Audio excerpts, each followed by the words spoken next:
কিন্তু মওলা তুমি চাইলে সেকেন্ডের আগেও আমাকে মাফ করে দিতে পারো। আল্লাহ সেই আশা নিয়ে ভরসা নিয়ে তোমার নবী রহমাতুল্লিল আলামিনের ভালোবাসা নিয়ে আল্লাহ তোমার দরবারে এসেছি। আল্লাহ তুমি তো রহমান, তুমি তো রহিম, তুমি তো গফফার, তুমি তো সত্তার, তুমি তো খালিক, তুমি তো মালিক। ও মাওলা তোমার কাছে না চাইলে কার কাছে চাইব? তোমার কাছে ভিক্ষা না করলে কার কাছে ভিক্ষা করব? মাওলা তুমি না রহমান, তুমি না রহিম, তুমি না ইন্নাল্লাহ আলা কুল্লি শাইইন কাদির। ও মাওলা একটু মাফ করে দাও না।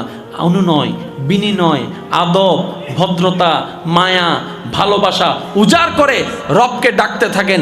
যেই দিন আপনার ডাকটা প্রেমের ডাকটা রবের কাছে পছন্দ হয়ে যাবে, রব বলবে ইন্নাল্লাহ ইয়াগফিরুয যুনুবা জামিয়া, বান্দা তোর সারা জীবনের গুনাহকে আমি মাফ করে দিয়েছি।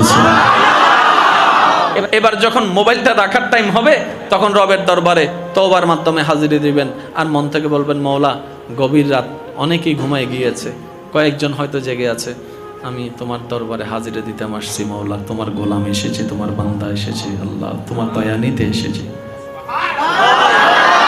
আল্লাহ আমি জানি তোমাকে আল্লাহ বলে ডাকার মতো পবিত্র জবান আমার কাছে নেই, আমি হারিয়ে ফেলেছি। আল্লাহ তোমার কাছে যে চাইবো, ভিক্ষার দুইটা হাত যে তুলবো, সে হাতের পবিত্রতাও আমি রক্ষা করতে জানি নাই। মওলা ব্যর্থতা আমার গুনাহ পাহাড় নয় আসমান হতে ছুঁয়ে গিয়েছে, কিন্তু আমি তারপরও তোমার দরবারে হাজিরা দিয়েছি, কারণ আমি জানি আমার গুনার বিশালতার চাইতে তোমার রহমতের বিশালতা হাজার গুণ বেশি। আমি যদি গুনাহকে মাফ করার জন্য একটা গুনার পরিবর্তে একটা সওয়াবের কাজ করতে থাকি, আমার 1000 বছর লেগে যাবে, আমি এত গুনাহ করেছি। এবার একটু কল্পনা করে দেখেন, আপনি এই আমলটা যদি মরণ পর্যন্ত 50 বার করার সুযোগ পান, 50 বারের মধ্যে যদি একবারের একটা তওবা কবুল হয়ে যায়,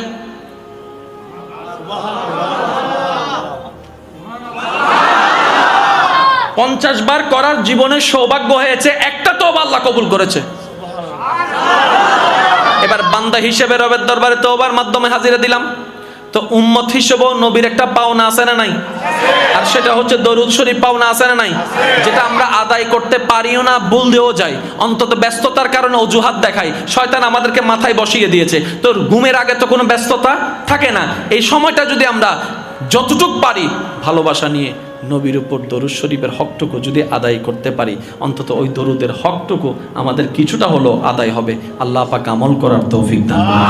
রব্বে করিম তোমার নবী রহমাতুল্লিল আলামিনের উম্মত তুমি আমাকে বানিয়েছো, ওই নবীকে তুমি হাবিবুল্লাহ বানিয়েছো, ওই নবীর দিকে তাকিয়ে আল্লাহ আমাকে মাফ করে দাও।